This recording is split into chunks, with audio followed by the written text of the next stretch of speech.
Jadi tuan-tuan yang dirahmati Allah Subhanahu wa taala, pasal apa tadi saya sebut Melayu Islam?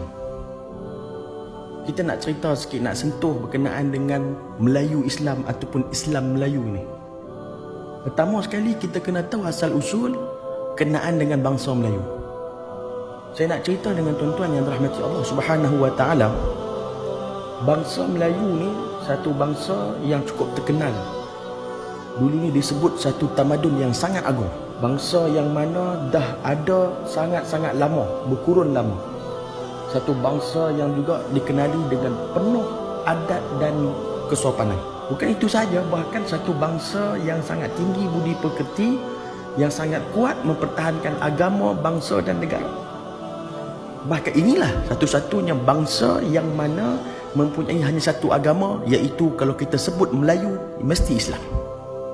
Sebab tu bila kita sebut tentang Melayu, benda pertama yang terdetik di fikiran kita adalah agama Islam. Ini kerana Melayu dan Islam ni tak boleh kita nak pisahkan. Berbilang bangsa yang ada di dunia ini, setiap bangsa tersebut mempunyai pelbagai agama. Tapi tak, bangsa Melayu tidak. Kerana hanya ada satu agama sahaja, iaitu agama Islam. Bangsa Melayu ini, kalau kita tengok daripada sejarahnya, bermula daripada alam kepulauan. Malah bangsa Melayu merupakan satu-satunya bangsa di dunia ini yang mana habitat asal Melayu itu bukan di atas satu dataran yang besar, tetapi di atas gugusan-gugusan kepulauan. Nama Nusantara, iaitu panggilan lain bagi kepulauan alam Melayu itu sendiri, membawa maksud satu benua yang terdiri dari pulau-pulau. Ketua ulama Syekh Ahmad Al-Fatani berkata, Melayu ni adalah kelompok atau segolongan besar manusia. Negeri-negeri mereka adalah sesubur-subur negeri dunia. Satu orang tokoh yang disebutkan namanya Dr. Burhanuddin Al-Hilmi berkata bangsa Melayu adalah satu bangsa yang bersendiri di antara beberapa bangsa dalam dunia ini yang ada kawasan negeri. Tingkah laku, perangai dan kebudayaan yang bersendiri serta cara hidup dan sejarahnya yang tersendiri membezakan dengan lain-lain bangsa dari semenjak beribu-ribu tahun hingga ke hari ini, tuan-tuan yang dirahmati Allah Ta'ala. Jadi tujuan saya nak cerita kepada tuan-tuan semua yang dirahmati Allah Ta'ala, macam mana Islam mula-mula mai ke tempat kita. Dakwah Islam ni mula tersebar di alam Melayu sejak abad ke-7 Masihi lagi, iaitu abad pertama Hijrah, berterusan hingga abad ke-8 secara istiqamah oleh pedagang-pedagang ataupun pendakwah Arab ni. Walaupun belum ada kerajaan Islam yang terbentuk di alam Melayu pada abad ke-7 dan abad ke-8 Masihi, namun masyarakat Melayu ketika itu, terutamanya para pedagang, telah memeluk agama Islam. Kita boleh lihat agama Islam mula bertapak ke alam Melayu ini melalui dua tempat, iaitu kerajaan Kedah Tua dan Perak yang dalam daerah Aceh Utara pada hari ini.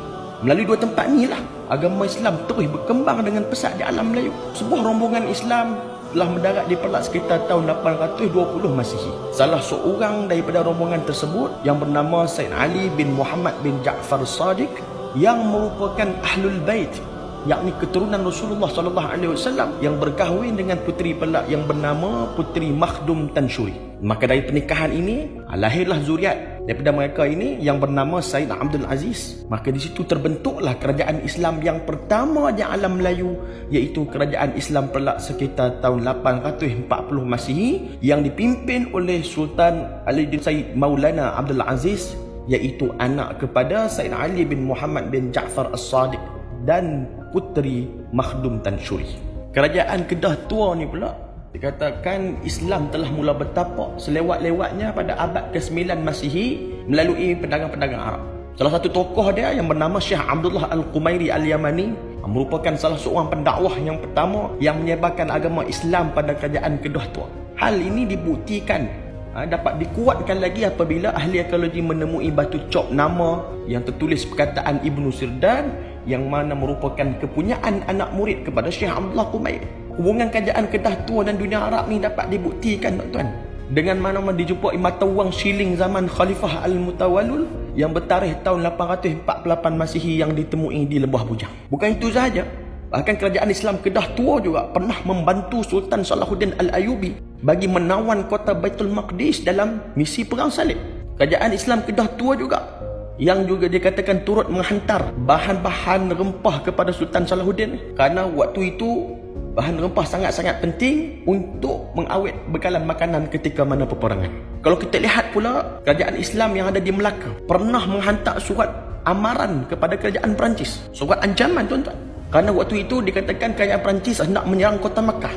Sultan Melaka ketika itu menjalankan tanggungjawabnya dengan mengarahkan askarnya, sekiranya Perancis tak mau tarik balik ataupun membatalkan hasrat mereka untuk menyerang kota Makkah, maka Sultan Melaka akan perintahkan askarnya untuk membunuh semua pedagang daripada Perancis. Dengan berkat usaha ini, hal ini menyebabkan kerajaan Perancis batalkan hasrat mereka untuk menyerang kota Makkah. Pada zaman kegemilangan Islam Melayu Melaka, berlaku satu peperangan antara Melaka dan Portugis, yang mana merupakan perang yang pertama dalam kerajaan Islam alam Melayu. Ketika mana Melaka diserang Portugis, masa tu para ulama Kesultanan Melayu Melaka ni membakar semangat para mujahid di Melaka untuk bangkit melawan dan menentang Portugis. Salah seorang ulama yang bersama-sama dengan rakyat Melaka ketika itu dalam menyerang Portugis ni ialah Maulana Sadar Jahan, yang merupakan penasihat utama Sultan Ahmad, putera kepada Sultan Mahmud Shah. Di samping tu, kerajaan Islam Demak juga turut membantu Melaka dalam memerangi Portugis. Angkatan tentera kerajaan Islam Demak juga turut dianggotai oleh para alim ulama, antaranya Sunan Kalijaga dan Sunan Kudus. Bahkan Sunan Kudus sendiri turut menjadi panglima angkatan laut dalam misi menyerang Portugis di Melaka. Selain itu juga, kerajaan Islam Aceh juga hantar angkatan tentera, hantar bantuan yang mana dipimpin oleh Syekh Samsuddin Al-Sumatrai bagi membantu Melaka menyerang Portugis, yang mana mengakibatkan Syekh Samsuddin telah syahid dalam peperangan ini dan dimakamkan di Kampung Ketek di Melaka. Kita boleh lihat juga antara peperangan lain yang berlaku di antara Kedah dan Patani menentang Siam. Perang ini juga dipelopori oleh banyak alim ulama kita. Antara ulama masyhur yang memimpin jihad menentang Siam ketika itu adalah satu yang bernama Syekh Abdul Samad Al-Falimban, Syekh Daud Al-Fatani, Syekh Wan Mustafa Al-Fatani, atau lebih masyhur dengan panggilan Panglima Tok Bendang Dayak, Syekh Wan Abdul Qadir, Syekh Muhammad Mas'ud Al-Banjari dan ramai lagi tuan-tuan. Ketika perang ni berlaku, Syekh Abdul Samad Al-Falimban ni waktu tu ada di Mekah. Bila dapat surat daripada adiknya, iaitu Syekh Abdul Qadir bin Syekh Abdul Jalil Al-Mahdani ni, yang mana merupakan mufti dari Kedah ketika tu, Syekh Abdul Samad terus balik.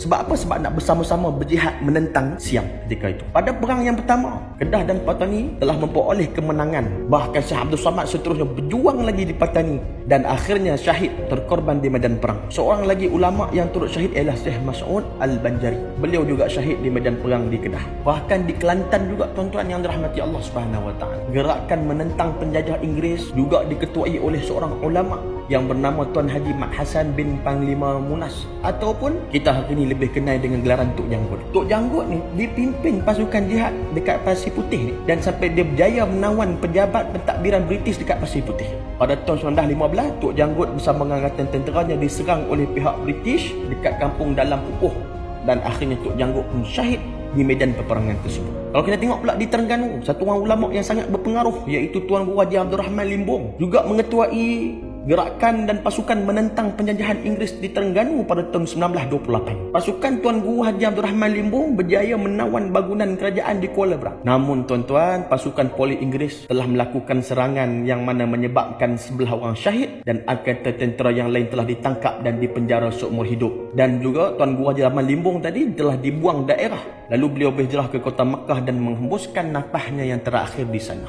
Inilah cerita yang saya sebutkan tadi kepada tuan-tuan yang dirahmati Allah Ta'ala, menunjukkan bahawa betapa semangat Islam, jihad yang ada dalam diri ulama-ulama dan juga nenek moyang kita terdahulu, yang mana membangkitkan semangat mereka demi menjaga tanah air dan juga bangsa ini daripada unsur-unsur atau pengaruh dan penjajahan. Untuk apa?